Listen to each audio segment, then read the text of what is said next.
defenders, I think, it's like.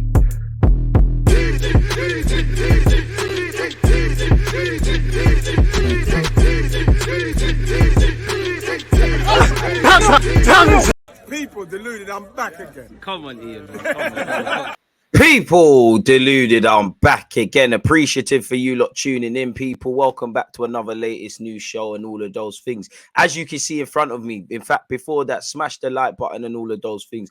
As you can see, people, at face value, better yet, worst news we could hear this week, really and truly. You know, it's enjoyable seeing Spurs drop points, Liverpool drop points, United drop points, and the rest of it. But William Saliba is set to miss Arsenal's trip to Liverpool on Sunday, says, I believe, Dean Irwin. We'll see the actual article in a sec. Saliba is still struggling with a back injury and has not been able to train since suffering the problem against Sporting Lisbon 3 weeks ago. Now, you hope it's a bit of gamesmanship from Mikel Arteta and the medical staff, as we've seen before.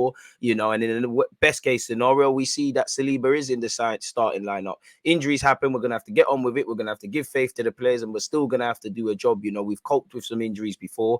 Ironically, at this point of the season, you definitely don't want to see injuries. You definitely don't want to see injuries to members of your back five, including the keeper. But yeah, people, Saliba is set to miss the game on Sunday. And again, that has to be something Arsenal have already known, really and truly, because we've got a couple of days before then. We have the luxury of not playing in any midweek games. So you must admit, either it's going to be a late call on the Friday, Saturday, you know, and then obviously traveling on Sunday, or better yet, we're traveling on the Saturday, or we've known that it was probably going to be touch and go, and maybe potentially he misses out on the Liverpool game, but he can, as Mikel Arteta has previously said, he can still play some part of the season. Let's remember, Anfield, we haven't won there, and we definitely want in a while, and we definitely want Saliba there, but we still have to go to the Etihad, we still have to play Newcastle, we still have to welcome Chelsea with their new manager, whoever that is at the time. And we still got a number of tough games. Every Premier League game is difficult. As Mikel Arteta says, you got 9 cup finals. Arsenal in huge Premier League title blow, with William Saliba set to miss Liverpool clash with back injury. Saliba is set to miss Arsenal's Sunday showdown with Liverpool as the Premier League leaders look to end their 11-year Anfield nightmare. The French international defender is still struggling with a back injury and has been unable to train for the past fortnight, so he probably will be a bit rusty, and to throw him in at Liverpool with their front three, it could be an L. And if he's not 100%, he's not going to be 100% fit. But if the risk is too big, then we'll lose a battle in that he can't play regardless of the result against Liverpool. But we win a war in that what's left of the season, he's still able to play. You know, if Tomiyasu was fit, he'd probably play right centre half, but we don't have that luxury. Arteta is refusing to take any risk with the 22-year-old central defender, who is going to be a key player in the title running. Saliba sustained the injury during the Europa League defeat by Sporting Lisbon on March the 16th, when he landed awkwardly after contesting a header and had to be replaced midway through the first half. Having started every Premier League game this season up to that point, he has now missed back-to-back 4-1 home wins against Crystal Palace and Leeds, with Rob Holding impressing and his deputy. Big up to Rob Holding, but you know, these are the games you'd expect Rob Holding to come in and we're able to get away with, and he did well. Liverpool's a different beast because Holding is, you know, Holding likes to get tight to players. We saw at Spurs last season, he gets exposed in them scenarios. Obviously, on the transition, we're going to be on the front foot. Holding does struggle to help his fullback out wide and obviously going backwards, but I give him all the faith. He hasn't put a foot wrong since he's been given an opportunity. And as Arteta says, we need everyone in this squad. So it is what it is, really. You know, injuries happen. We have to get on with it. And if respectfully to Liverpool, you know, based on our form and their form, there's never been a better time to, you know, be able to go there maybe without Saliba and potentially just put in a big performance. We haven't won there in 11 years. I want to see 11 hungry players, really. Injuries are part and parcel of this season. Zinchenko, Partey, El Nene, Tomiyasu, Saliba, Gabriel Jesus, and Nketiah. There's been a couple of injuries, people, and they can strike at any time. It's part and parcel of the business. So it is a bitter pill to swallow. You are hoping, for me anyways, that it's a bit of gamesmanship being played by Arsenal and that, you know, we're going to make it a late decision. Obviously, at the time of making this video, it's Tuesday. So hopefully between the Monday, the Tuesday, the Wednesday, the Thursday, the Friday, a late call can be made, really. But as I said, sometimes you need to save the players from themselves, because I'm sure Saliba wants to play and put his body on the line. That might be beneficial to us in the short term, but in the long term, we'd miss him in it. And you can see our next 5 games. We've got Liverpool away, West Ham away, Southampton at home, City away, and Chelsea at home. You know, respectfully, West Ham away, big team. You know, we should be able to put in a performance without Saliba. The same said for Southampton at home, even though at home I'm a bit nervous than away. So we're going to have to get on with it, really and truly. Moving away from that, we've been linked with Victor Rogue again, people, and there's a lot of things being said in relation to him. So as we know, the dream is free, the hustle is sold separately. Take everything with a pinch of salt that we're going to go over. Please do me a favor, hit the like button, subscribe, and comment any thoughts. Please, please, please hit the like button. It helps the engagement and pushes the YouTube algorithm out there. You lot say I'm one of the most underrated YouTubers. That won't be a thing if you hit the like button and the rest of it, people. This all helps the algorithm tick over. Apparently, no new progress has been made at the meeting between Victor Rogue's entourage and Barcelona. But as I said, he's been linked with several Premier League clubs, so we have to take everything with a pinch of salt, people. Just by browsing, you know, he's been linked with Aston Villa today. He's been linked with Manchester United. He's been linked with West Ham. He has previously been linked with Chelsea. That's just, you know, apparently Barcelona's dressing room are surprised of any incoming signings, such as their economic situation currently. After a meeting with the player's father and his agents, Barcelona found out that Victor Rogue would cost 45 million euros. I think it's worth it for the young player. Again, they want 45 to 50 million. I hope Edu's able to get it done because I think he's got the world of potential. Apparently, Victor Rogue's agent will fly to England this weekend to speak to 3 English clubs, including Arsenal, who's very interested in the player. Chelsea and an unnamed club are the other two. Atletico are asking for 50 million euros as they consider him as good a talent as Endrick, people. And he scored a few days ago as well, 2 days ago, 48 hours ago. His father and his agent have been spotted in Barcelona, people, as well. Once upon a time, they're actually spotted in England. So as I said, take everything with a pinch of salt. But for what it's worth, Victor Rogue would love to move to England amid Arsenal interest. Arsenal are keen on signing young Brazilian talent Victor Rogue and will be happy to hear the player would love to move to England.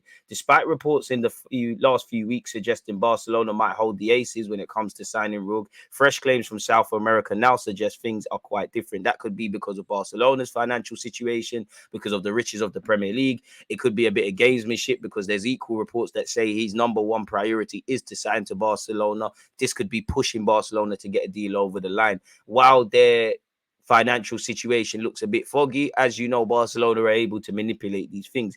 According to UOL, Rogue would actually prefer a move to England this summer if he can get it. Both Arsenal and Chelsea are thought to be keen on signing the youngster, people.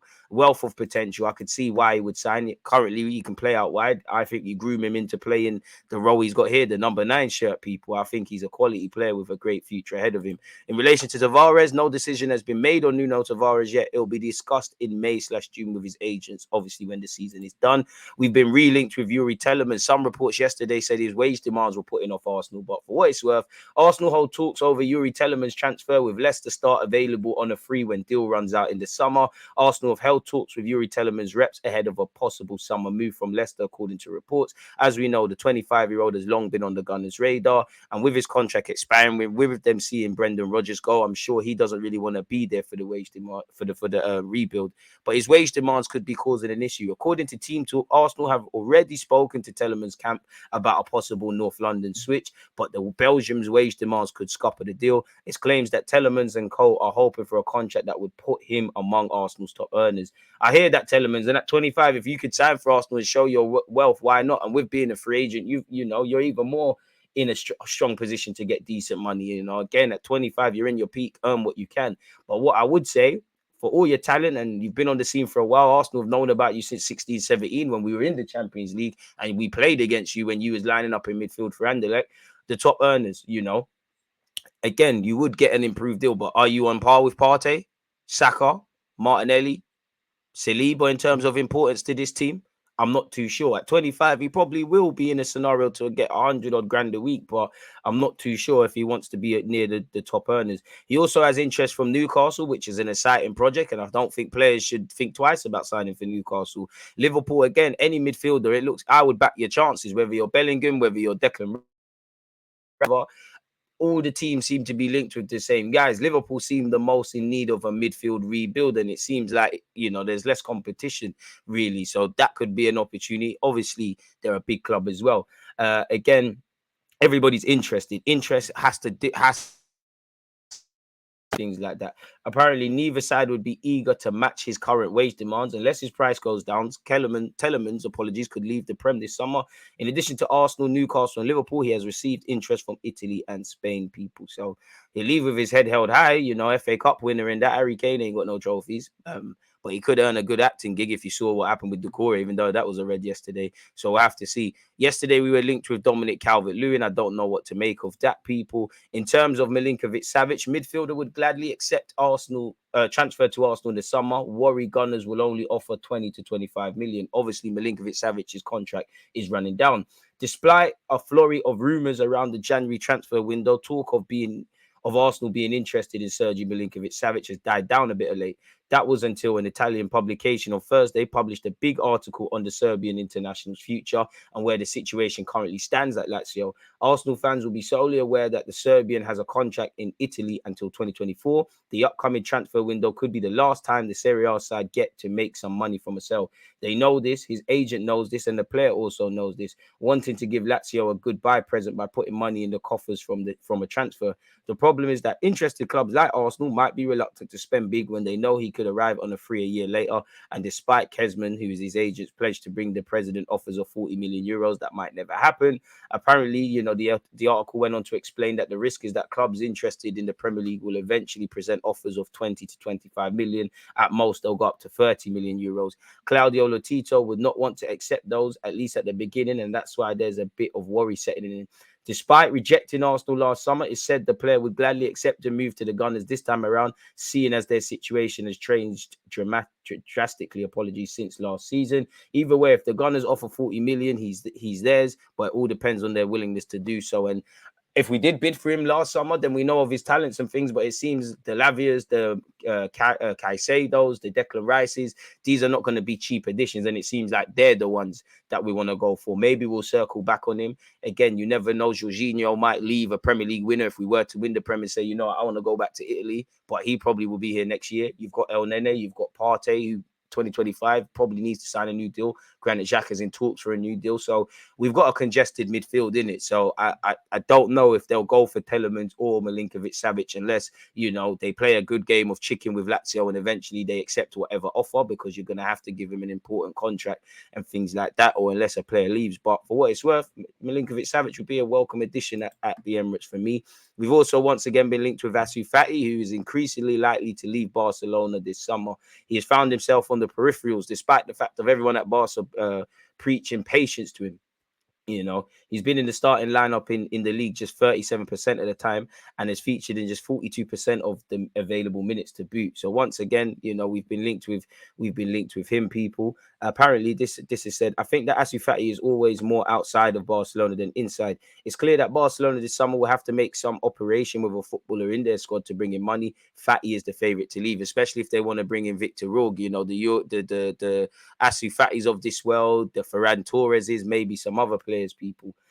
His goal at the weekend served to vindicate himself and put himself on the market. It demonstrated that he's a good footballer who's not having a good season, and he's still only 20, even though he's been on the scene for a while. Arsenal have apparently identified Roberto De Zerbi as a potential replacement to replace Mikel Arteta in the future. He's showing it at Brighton. He's showing that. I took him in at Sassuolo in Italy. Great manager. I'm sure Brighton won't want to let him go anytime soon. And have you seen the compensation packages that Brighton put on their managers to leave? So, that's just something that was there for the sake of it, I reckon. Fabrizio Romano on Bukayo Saka, William Saliba, and Arsenal's summer plans. On Saka will sign a new deal with Arsenal very soon. Everything has been agreed. And trust me, never trust someone who says trust me. This is like a new signing. Fair enough, it is. Because when you have a player like Saka out of contract in the summer of 2024, that was a dangerous situation. Arsenal have been perfect in their strategy to keep the player. So a new deal is really imminent. On Saliba, there'll be more conversations with William Saliba very soon to try and extend his contract. There is conversations ongoing with his agents and more talks will take place very soon. So this is the mission for Arsenal, to keep the players they have and then to plan for the summer. On the summer transfer window, he said, I think it's going to be a busy summer for Arsenal. They will try to go to the next step of the project, so to bring in important players. They kind of had rebuilding in the last couple of years, and now they want to bring in maybe 1, 2 or 3 important players. Let's see where they're going to plan. I'm sure midfielders, offensive players, and maybe a fullback this summer. This could be the market for Arsenal this summer, but now the full focus is on the Premier League. Fair enough, people, really and truly. Again, Goal.com's transfer news segment has linked us with a couple of other players. Allegedly, we're keeping tabs on Ollie Watkins. Apparently, Arsenal want to swap either Zinchenko or Tierney for Theo Hernandez of AC Milan. I don't think anyone believes that. We've spoken on Calvert-Lewin. We're apparently willing to offer Granit Xhaka and Pepe in a deal for Vlahovic. Again, we're prepared to bid 100+ million to sign Declan Rice. Rafinha, in relation to Barcelona, they want to just break even and get back their 55 million. He has also been linked with Arsenal and maybe a third potential attempt. We've also once again been linked with Jesper Limstrong of Frankfurt. People at 23 years of age, he could be available for 30-odd million euros. We'd all love Tchouaméni. Arsenal keeping tabs on Tchouaméni. Unless a miracle happens, forget about that. Once again, we've been linked with Eric Garcia. We've been linked with Paqueta. That's a myth. Apparently, we're prioritizing a move for Caicedo. We're looking at Højlund. We've joined the race for Lavia. Rice links again. Ilias links from Barcelona. Brahim Diaz links. Apparently, Real Madrid have said he's got a future. So with that being said, people, we've touched on Fabrizio Romano, William Saliba, and any just other Arsenal-related talking points. It's a pleasure to be here week in, week out, day in, day out. Don't forget to smash the like button. At the time of making this vid, people, I'm going to be live at 2 p.m. It's 12:32 at the moment. I'm going to be live at 2 p.m. with Fabrice Muamba for our talk show. And then at 3 p.m., I'm going to have an Arsenal supporters show once again. And then in the evening, I believe 7:50, we'll be watching Liverpool, Chelsea, Liverpool. Don't forget to hit the like button. Please comment, please subscribe. Check out the content on Spotify, on TikTok, follow on Twitter. Do what you need to do, people, to get your fix of content. Most importantly, stay blessed, stay safe. I'm out.